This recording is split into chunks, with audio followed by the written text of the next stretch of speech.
Do not God video. I guess we'll call it that anyway. Today. So, lots of things on my list of things to talk about. First things first, I suppose I'll do a little shout-outy thing just to leave a link below, probably somewhere. Some guy called Atomic Individual. He's been making these gray style videos, and they're pretty good. And, nice effort and such. And, I like the remaking of some of the older videos. So, just thought I'd point out that stuff is available and is, it's an interesting reformatting of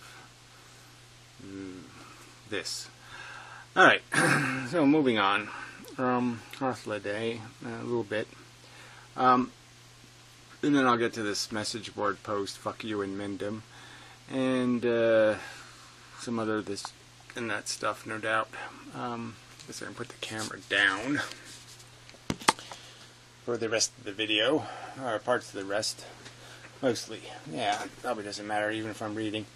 Alright, so, Holiday keeps, pretending that these conversations haven't been taking place over and over and things haven't been said. So anyway, he made the latest videos on free will, and nothing essentially wrong with it in the sense he's just pointing out that even if I was to have something called free will, how would it be different than the will I have now? And, functionally, he wouldn't really know how to describe what a free from what exactly. That's how, I put it that way. He didn't put it that way. But the simple question is, free from what? And I guess people think free will means I'm free from my desires, or I'm free from my impulses. Like I have an impulse to, punch somebody in the face. And my reason takes over and says, no, you don't want to do that because you go to jail and it's no fun and blah, blah, blah. The cops beat you up and that's no good. So, yeah, don't bother. And somehow that's I've exercised my freedom not to do what I wanted to do for a moment, what my impulse I had.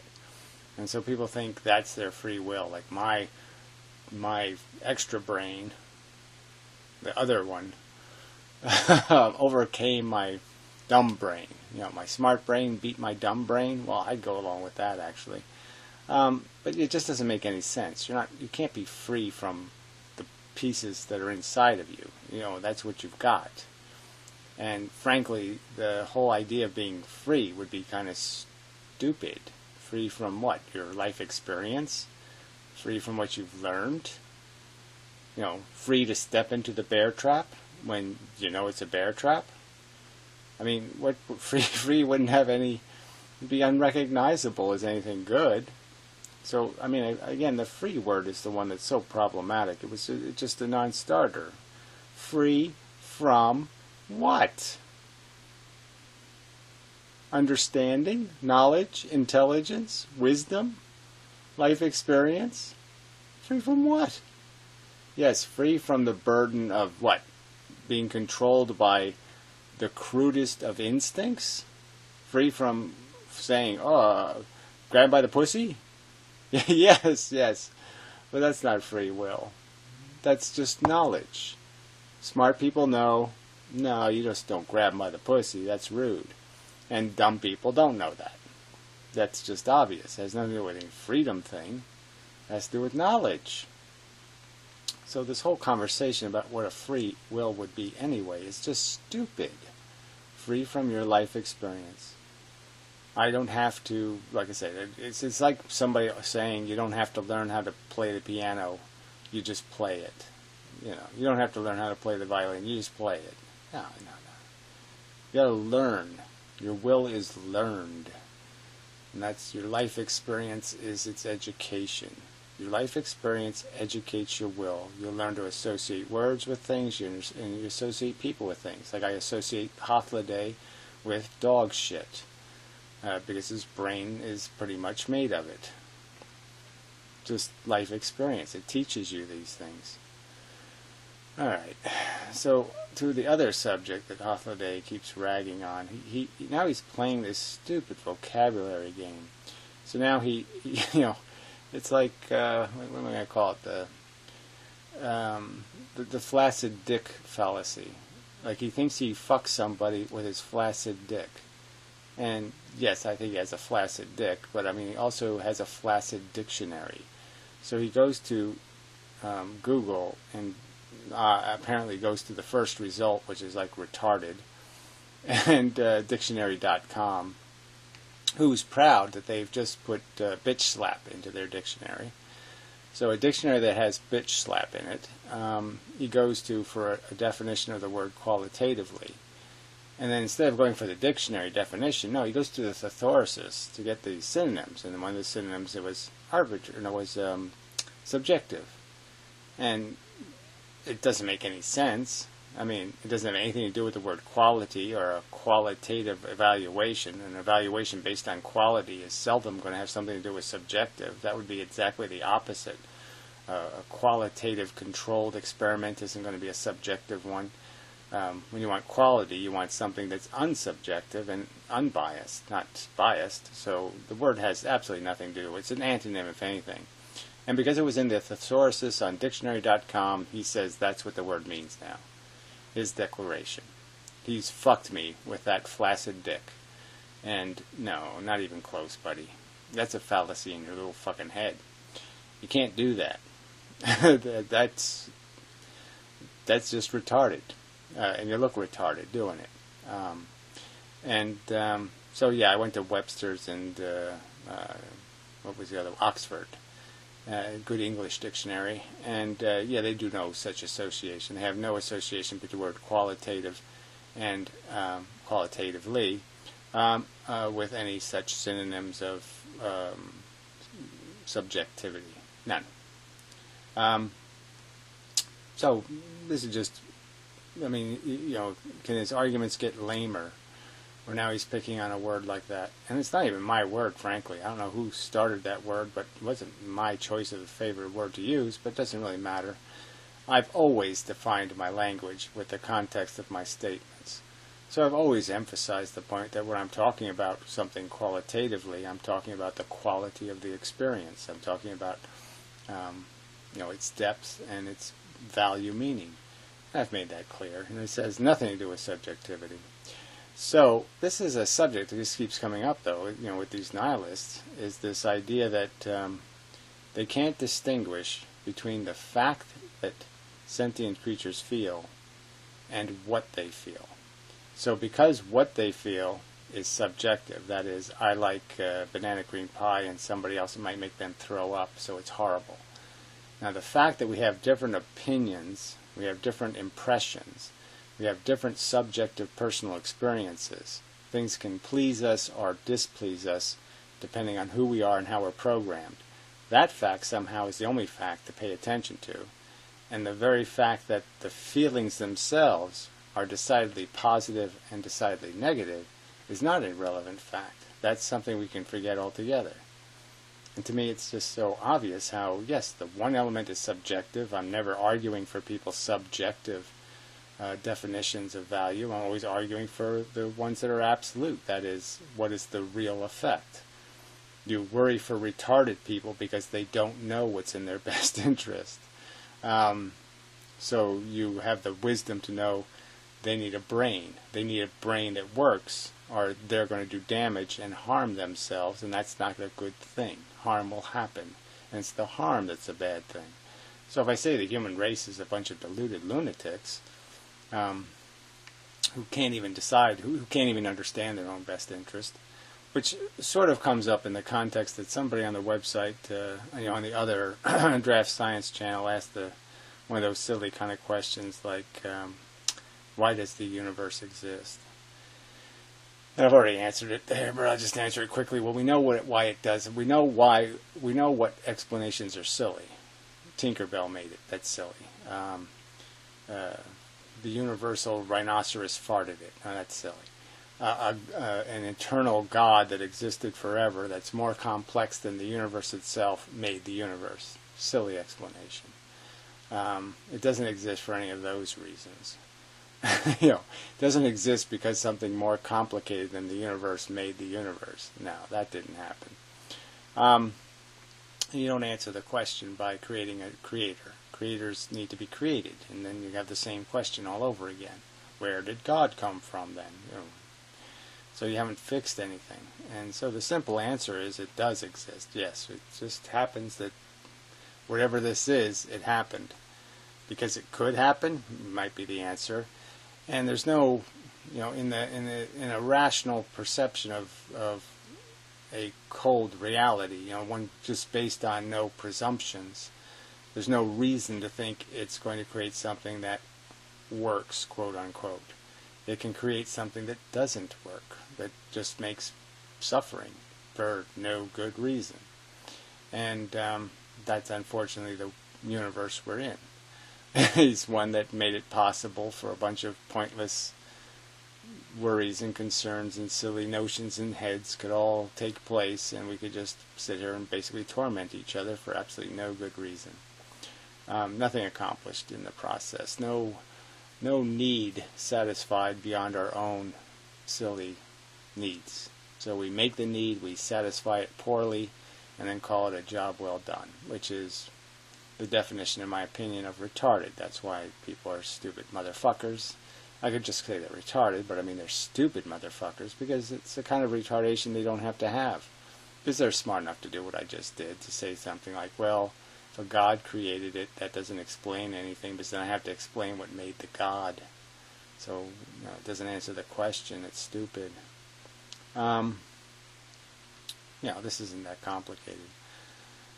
So anyway, so in that context, I was just thinking, though, so if you really start contemplating, this position we're in, this bizarre position of being, of all this tons and tons of matter in the universe, this little tiny bit of it is doing this very complex thing that's happening to us, that we're involved in terms of this conscious experience and having these sensations and trying to navigate our lives without, being tortured. Enduring torturous sensations, and quite a profound predicament. And yet people are oblivious, and they're watching their soap operas and engaged in their cellular lives and worrying about getting their makeup right and all this silly, trivial shit. And it just makes us almost laughable as an intelligence. Because we're so far from having any appreciation for what's really taking place with these programmed organisms playing out these antics and scratching and itching their little heinies and all of that crap. We're just disgustingly disgusting. If you really look at it. Life's a piece of shit if you look at it. And it's just what it is, the truthism of the truthisms. So, anyway, getting back to it, though. So, you can keep arguing with these people and keep pointing out, okay, look, I mean, what is the problem here? You can't tell the difference between the fact that I am a feeling organism and what makes me feel. You're always going to taint my feelings with what caused them and say the cause is somehow illegitimate as a reason for feeling. And, I don't think they would discount the cause of a brain tumor, but they'll use it just to say that it's all subjective, that my brain tumor is my brain tumor, and the pain being caused by it is completely my problem because it's my brain and my tumor. And there'll be no recognition of the mere fact that it doesn't really matter what brain the tumor is in. The badness is intrinsic in the brain tumor, in the pain it causes. And all the bad sensations are bad sensations. Any sensation that is bad, makes you make one of those ooh bad faces, is bad in and of itself. It doesn't need to be qualified any further than just to be described for what the sensation is, because the very nature of it is that thing. And it's provable in the sense that, do we understand sensations to exist for any other reason than creating a reward and punishment system? And how could reward and punishment make any sense if rewards weren't different than punishments? Fundamentally different. The words are fundamentally different. Now maybe Hofladay has a dictionary where rewards are unpleasant and punishments are fun, because that's the game they're going to play. So anyway, it just, I've been over it so many times that there's no point in keep emphasizing this point. But he keeps trying to make the very fact that I feel a subjective fact. Not an absolute fact, not a fact that's detectable and that we could all agree happens. I would never doubt if somebody walks up to me as a human being and have all the structures that I have, and I've even seen MRIs of their brain scan, and they say, I'm conscious and I feel. Why would I doubt that? And once they declare that to me, why wouldn't I recognize that it would be bad if they feel bad and good if they don't feel bad? Why would that not be obvious? In and of itself. Taken outside the fact that they're not Adolf Hitler or something. That there's no reason to use them as example to deter other crime or some other reason why they should have pain. Revenge even. Take away all these reasons, there'd be no reason for me to think, oh, you're just as good if they're suffering or they're not suffering. It's a feeling thing. Why would I think that way? Why would I negate the existence of the meaningful sensations when I know they're meaningful when I have them? How can I possibly sit here and say they're not meaningful when they happen to somebody else? Same machine, same Coke machine, and yet somehow the Coke in my machine is special, the Coke in their machine isn't. That's what they're saying. That's what they're saying is obvious to them. It's obvious to them that them Coke is not Coke, and me Coke is Coke. And to me, it's obvious that the Coke is Coke. All right. So I guess I'll get to the message board. I did somebody wants me to make the question video, blah, blah, blah. I got to get to different things that people would like, and I just don't do that. But I was thinking of an interesting question, and I just don't know whether, well, now that I've brought it up, I guess I might as well have to do it, because then you'll just be wondering, I wonder what the question is. So I was thinking about The Matrix, and, the movie, and it was a rather mundane reality they lived in, except for the special characters who went back into the Matrix to fight the Matrix. Of course, they had special powers and all kinds of interesting things, but the regular people in the Matrix didn't have any super kickboxing powers or any kind of fun powers or anything of that shit. They were just living these mundane, grindy, crappy lives. And so I was just thinking about people, and I was saying, well, I wonder what people would do if they found out it was really a Matrix, and that the human beings are all trapped in these incubators, trapped in a matrix where, 1% of the population owns, 90% of the wealth. Well, let's say 85. Huge wealth disparity, huge living standards, huge amounts of deprivation, huge numbers of people living in crappy poverty, grotesque ignorance all over the world, all kinds of shit like that, terrible diseases, health problems, just horrible working conditions, just absolutely grinding lives where they just spend their whole life grinding for the man. Dismal. Slavery, no better than slavery. So, and I was thinking, so what different matrix should I create? If I create different matrices and just change the scenario a little bit, move it back to 1795 or something, move it back in time, and change the average lifespan and change what you die of and how, quick or harsh you die and all that kind of, no morphine, surgery without morphine, no anesthesia. What conditions I'd have to change. But, what would you do if you had a chance? I gave you one chance. Okay, you had one opportunity. Now, the Matrix has existed for, say, 500 years. And there's absolutely very little evidence that you and your little friends of kickboxers have any chance of defeating the Matrix. But I'm going to give you one chance to sneak in and turn it off. And that's just going to be it. You just turn it off. You end it. And the batteries die. The bodies that are being abused, the minds that are being abused, just go to sleep, and don't wake up, and no more babies get put back into the matrix. So the matrix ends. So I give you the chance to pull the lever, shut it down. Would you do it?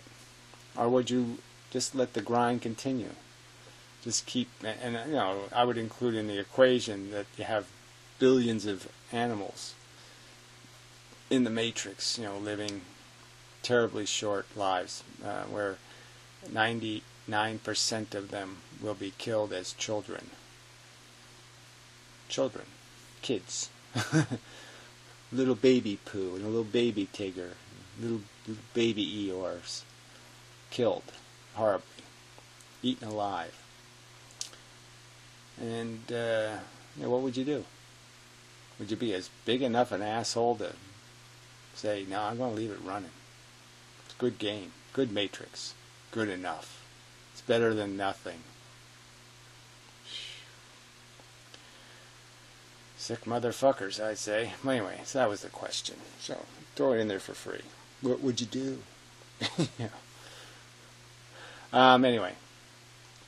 So, yeah, that's probably enough. The only other thing I'd add to, you know, I wrote down some notes I might as well add to the free will part. Is they keep using this word choice, and you know, I'm not blaming Holiday necessarily for this one, but I mean, he does keep saying the words. I mean, he keeps using morality, and he keeps using words like choice. And you know, I think we should be able to agree that we don't make choices; we make decisions. You know, and the decisions are going to be determined by our knowledge. Just like our knowledge of mathematics is going to decide how well you do a formula. You're going to add it up based on your competence. But it's not going to be a choice. You're going to decide between two things based on an evaluation of the things, based on what you know about the things. And there's no choice involved. There's just what is your understanding. And your understanding will decide. Period. Done. Alright, anyway. Alright, so let's do the snarky fucker.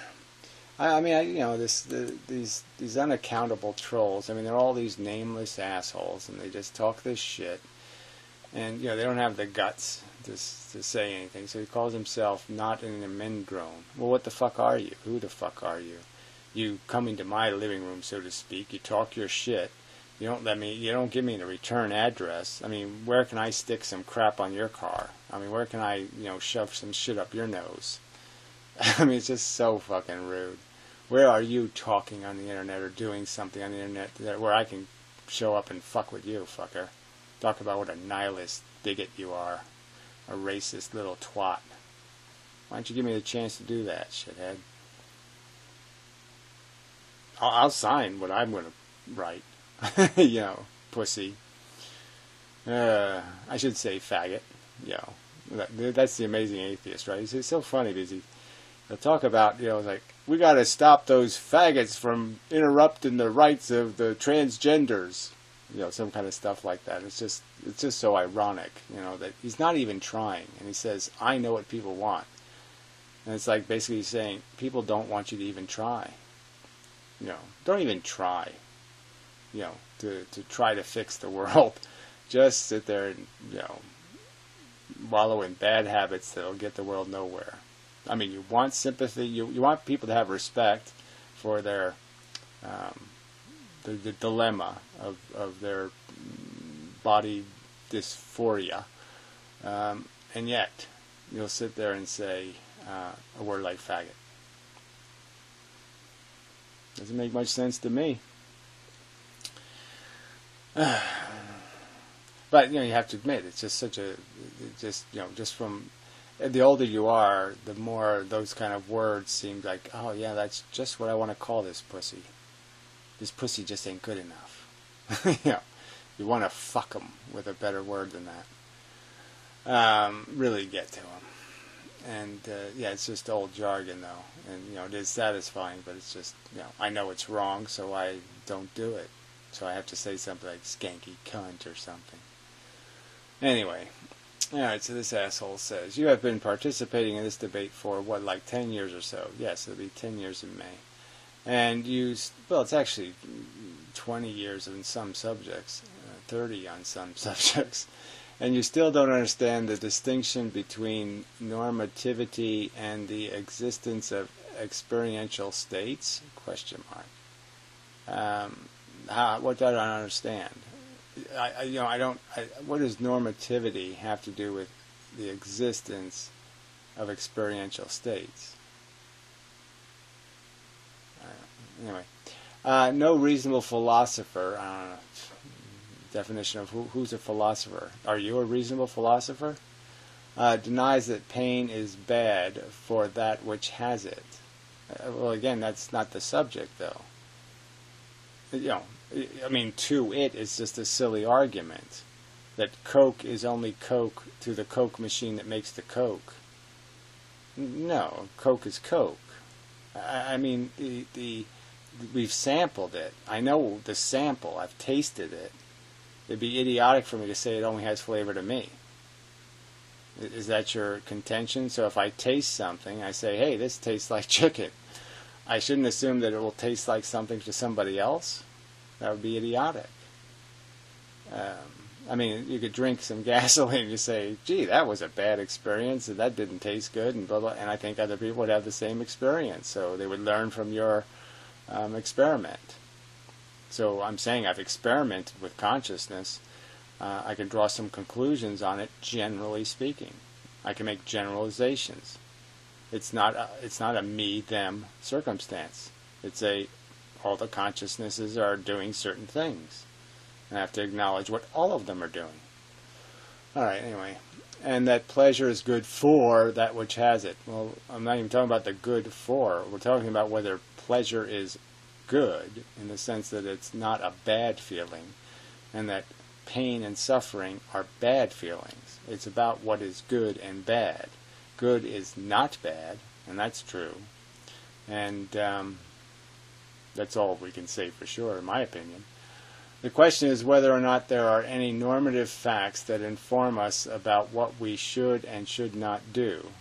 So again, it's about this ought thing, that once you know what pain and suffering is, you know it exists as a thing that happens, and that somehow you should think the Coke and the other machines doesn't matter. It's not Coke. So again, I shouldn't do the 2 plus 2 math of saying I have negative sensations. I know them to be in and of themselves bad. I don't make them bad. The sensations are bad. I don't interpret them as bad. I don't create badness on them. I don't dump bad onto the sensation. I don't manufacture it another way. It happens to me. The physical body manufactures the sensation, and it happens. And that's just a truth. And from my experience, why would I think it only happens to me? It would be like me thinking that my soda's carbonated and their soda isn't. For absolutely no reason. Exactly the same can. Everything about it looks exactly the same, and I should assume it's different somehow. Why is it different? Because it's them? It seems a silly distinction to me. That seems erroneous and arbitrary. That comes up later.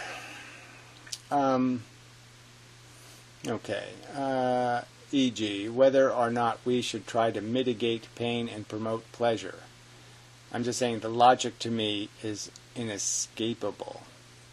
It's not even debatable. My dog, any dog. My baby, any baby. I'm smart enough to know the my part is not a qualifier for baby. It doesn't do the word baby a single bit of good. If I say my child versus child, I haven't made a statement about anything that means anything in terms of a distinction. The important fact is child. Child. Feeling thing, feeling thing. Feeling thing, feeling thing. That's all. You're saying my makes it mean something. And my, in my opinion, is only an idiot falls for that. My is the most irrelevant part of the combination of words. Feeling thing. That's the important part. Me feeling, them feeling. Me, them doesn't mean anything. Feeling means something.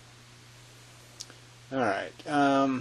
Why we should mitigate pain probably. How could anyone but a complete fucking retard have not figured this out by now?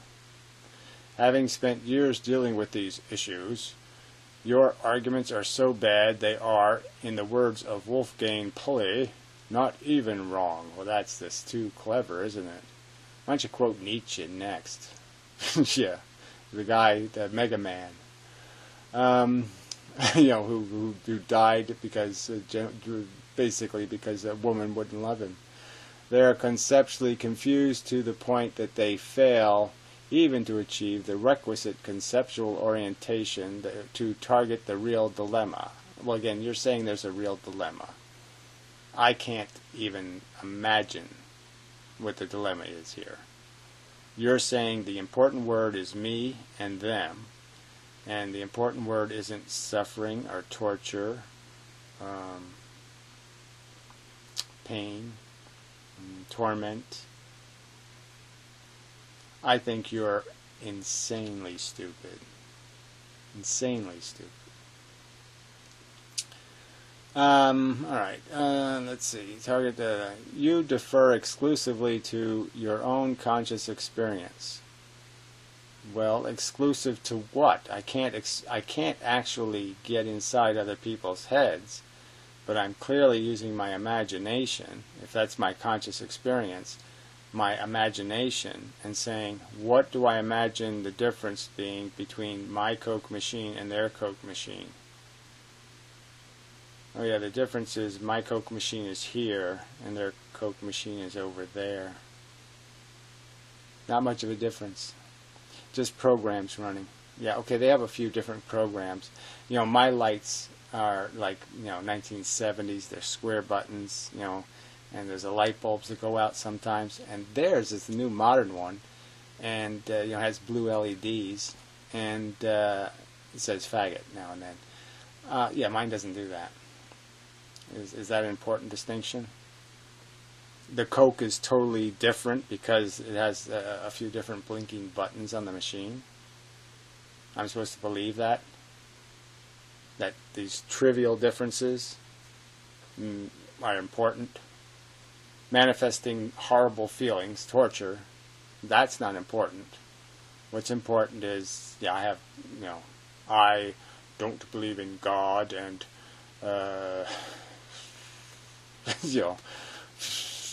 don't wear pants too often, and they wear pants all the time and believe in God. And so that's the important thing. But what we experience as a conscious organism, not so much. Okay. You're a fucking idiot.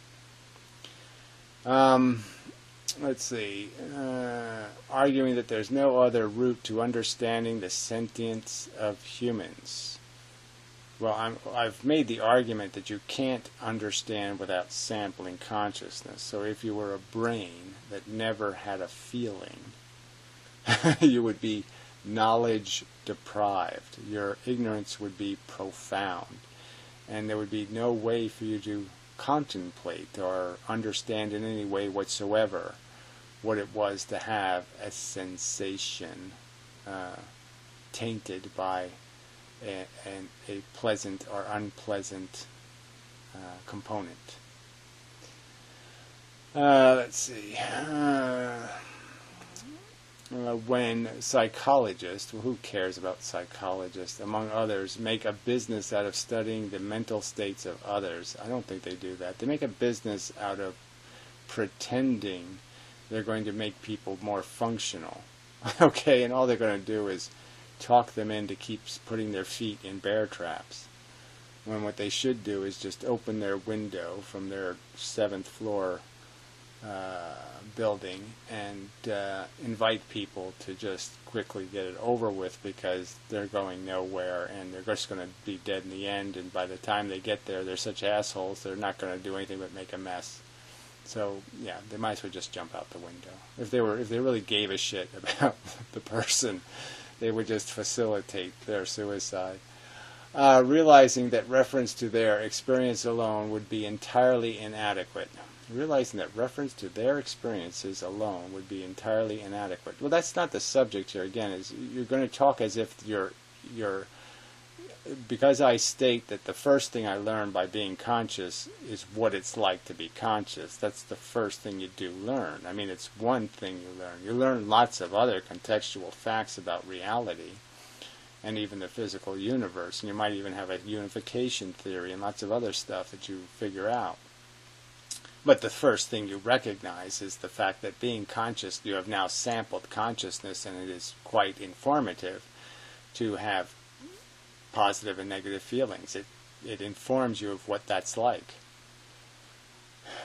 Duh. All right. Would be entirely inadequate to establish the various theories for which they argue. Again, so that's a straw man argument. I mean, I'm not arguing that you know only one thing. I feel, therefore I'm done. No. That's not all you do in your life. You learn lots of other contextual facts, and one of the facts you learn is whether you have blue LEDs or flashlight light bulbs in your buttons ain't too big of a deal. All right, they argue. And then your argument that all positive states are simply the results of the absence of negative ones. Well, I haven't argued that all are. I've argued that, as far as I can tell, most are.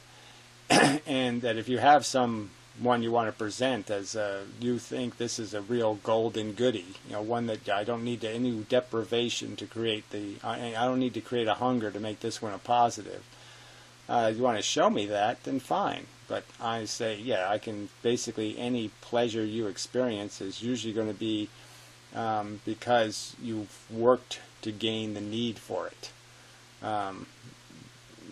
Even I've argued the process of an orgasm is really the mechanism is basically taking away all of your tensions and irritations, and that's the pleasure you feel, is the fact that you're being rebooted. That's why some people compare like a female organism to a sneeze. It's a little bit of a reboot. Refresher. Anyway.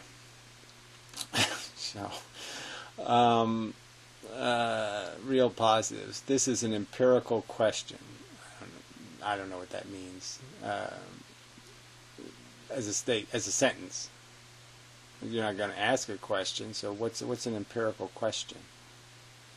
I'm saying, go ahead, present your evidence that you think there's a real good we accomplish that doesn't have something to do with satisfying our own delusions of need and necessity. That the necessity for our existence somehow exists outside of us as a fact. That there's some machine in the universe that wants us to live because it needs us to live, because it's curing some kind of disease the universe has, or some pain or some problem. No, we don't do any of that. So there's no mess to clean up until we make it. And we feel good when we clean up messes, like our brain tumor. All right, anyway. And your view is not confirmed by relevant empirical work. So again, it says you, in the sense that you're saying that there's some way to have a conversation about the quality of sensations that is in some way going to be evidence-based beyond a logical argument, based on experiences that people have in their lives and a description of the narrative of those experiences. So I'm going to argue that, yes, there really isn't any difference between a retard happily eating his own poo and some douchebag watching NASCAR. The sensations are the same. Smart pleasures aren't intrinsically better than stupid pleasures. What makes smart pleasures better is their efficiency. So inefficient pleasures even though they're pleasures, are by description and argument can be pointed out to be highly inefficient pleasures. Okay, let's see. You wouldn't know because you don't read, and in fact can barely read. Yeah, well, I can read, so you can say whatever. You could, I mean, do your little raggy talk. I mean, I think my vocabulary is better than the average person, and certainly my use of words is above average. But whatever, go ahead, say your little raggy bit, you petty cunt. One can see in your videos wherein you speak comments out loud that you have a tragic deficit of verbal intelligence. I didn't know there was such a thing as verbal intelligence. So you could say that I'm not a very good reader. That's fine. It's an adequate critique. Just saying that there's no such thing as verbal intelligence. So that's almost an insult to verbal intelligence, is to put the two words verbal and intelligence next to each other and say that's a reasonable thing to say. I mean, if I Google, quote, verbal intelligence, how many results do you think I'm going to get? You pronounce syphilis. Oh, like this is a big one, right? My mispronunciation of words. Mispronunciation. I'm probably not even saying mispronunciation correctly. Wow, these are really important. I mean, I just imagine if I had a southern accent to boot. Wow, you could just really beat the shit out of me for that, huh? You pronounce syphilis as syphicus. I like Sisyphus better. It just sounds better to me. Yes, Sisyphus sounds kind of faggoty. So I guess that's why you go for that, because you're kind of a faggot. You confirm that you don't know what transcendent means. I confirm that I have absolutely no use for any kind of transcendency word. Yes, that's right. It sounds like fairy words. They gave me the cooties just even looking at the word. It screams cooties to me. Girly, pussy, silly, like you guys want to stick your head in a unicorn's vagina. I mean, transcend what, asshole? Physics? Oh yeah, I have no use for your Tinkerbell delusions. That's right. And can't pronounce it either. Transcendent. I think I pronounced it correctly, fuckhead. You stumble over simple sentences. Well, you're just going to go on and on about this, sounds like this is important. Okay, so just judge this asshole for what he is. This is just going to be the grammar police. Oh, yeah, that's so profound. You stumble over simple sentences like a slow school child. Well, in some respects, that's what I was and continue to be. So in this, again, you wanna rag on me because I'm a little dyslexic. Fine, I don't give a fuck. If you think that's a winning argument, you're a loser, asshole. A petty loser. If that's the best you can do, wow, that's a really great counter argument. You sure got him. Why don't you talk about, he only has 9 toes. There's no helping someone who is as imbecilic as yourself. Well, you haven't proven that, except what you've demonstrated is that you are the one that's the imbecile. Can't make distinctions between simple concepts like a lifetime of life experience and the one bit of knowledge you gain by having conscious awareness. You could have awareness for 10 minutes and it would be enough to inform you about what life is like in terms of positive and negative sensations. In 10 minutes you could experience plenty of sensations. You could just take a pin and start drilling it into your finger and you'd know, oh man, pain can get very bad and extreme and horrible. So you'd kind of get the knowledge you need in 10 minutes of conscious experience as a consciousness. Let's see. And your followers, well, so you can insult everybody. Okay. And this is from the nameless troll who hides his identity. Are so intellectually impoverished that they actually believe they're drinking in the profound lectures of a legitimate philosopher. Well, that's not even a very artful sentence. Drinking in the profound lectures. I mean, I think you should have said something like drinking in the profound fountain of divine knowledge or some kind of crap like that. It would have been a more poetic way to say it. So you suck at writing. It's fucking cartoonish. Says the asshole who can't figure out that Coke is Coke. Doesn't matter what machine it's in. I hope that you, Inmendham, as per your own wish, promptly die of a stroke. and I hope you get exactly what you deserve. So for every bit of pettiness and cheatery that's in your little gear work, I hope you are appropriately treated as badly as you would treat those you bigot against. I mean, these philosophies only come out of bigotry. There's no other reason you sit there and play this they game. It's certainly okay to hate other people. I mean, I don't like other people. But you can't deny their consciousness. That's just cheating. Plain and simple. At least you will then stop convincing impressionable fools that they can be intellectually worthwhile by hating life.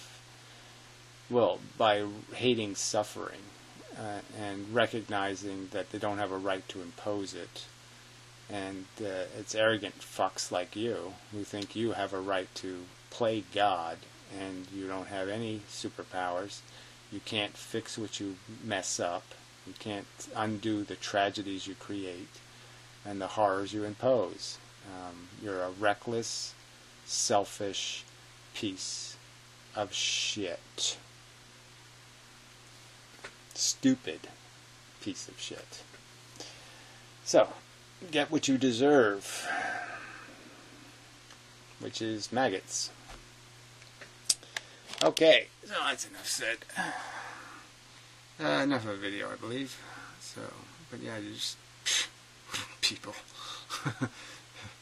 Lame, weak, pussy, cunt. Skank.